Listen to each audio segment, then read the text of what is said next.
நாடாளுமன்ற இரு அவைகளிலும் எதிரொலித்த பெஞ்சல் புயல் பாதிப்பு. தமிழகத்திற்கு உடனே நிவாரணம் வழங்க வேண்டும் என தமிழக எம்பிக்கள் கோரிக்கை.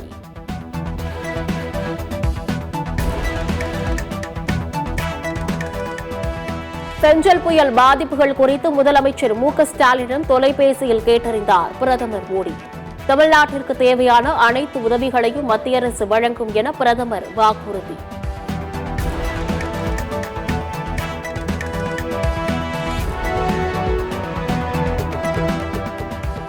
பெஞ்சல் புயல் பாதிப்புகளை பார்வையிட தமிழகம் வருகிறது மத்திய குழு.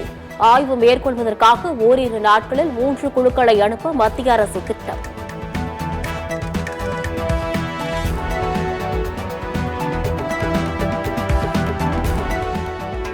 தமிழகத்தில் 100 நாள் வேலை திட்டத்திற்கு நிதி குறைப்பு. மக்களவையில் திமுக எம்பி டி.ஆர். பாலு குற்றச்சாட்டு.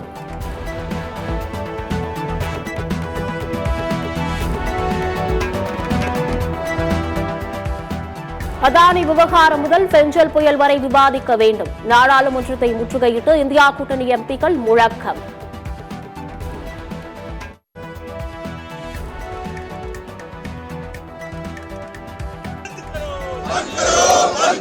अडानी की दलाली बंद करो,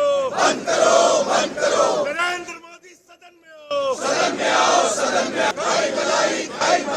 मोदी अडानी भाई भाई, अडानी एक है, देश को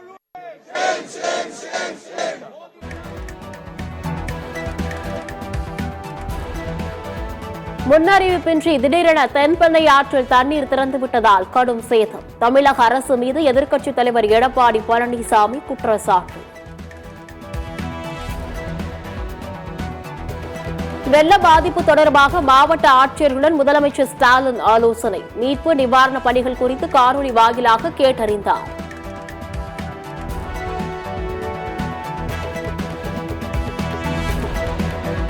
தமிழகத்தில் பெஞ்சல் புயலால் உயிரிழந்தவர்களின் குடும்பத்திற்கு காங்கிரஸ் எம்பி ராகுல் காந்தி இரங்கல்.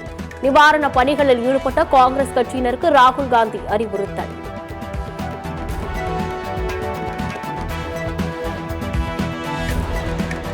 தங்கம் விலை சவரனுக்கு 320 ரூபாய் உயர்வு. ஆபரண தங்கம் சவரனுக்கு 57,040 ரூபாய்க்கு விற்பனை.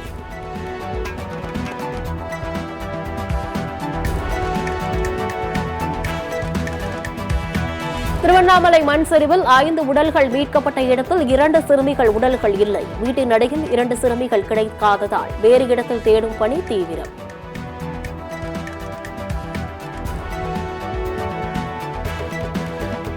திருவண்ணாமலையில் மண் சரிவு ஏற்பட்ட இடத்தில் ஆய்வு செய்யும் சென்னை ஐஐடி சிறப்பு குழு. மண் சரிந்த இடத்தில் மீண்டும் மண் சரிவு ஏற்படாமல் இருக்க நடவடிக்கை எடுப்பது குறித்து ஆய்வு.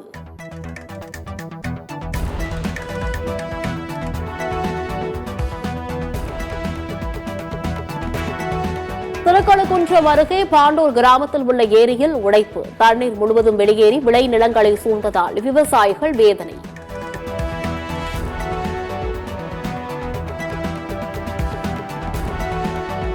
சேலம் அருகே டி பெருமாபாளையம் ஊராட்சியில் கனமழையால் 3 வீடுகள் இடிந்து விழுந்து சேதம். ஏரிக்கரை உடையும் நிலையில் இருப்பதால் பொதுமக்கள் அச்சம்.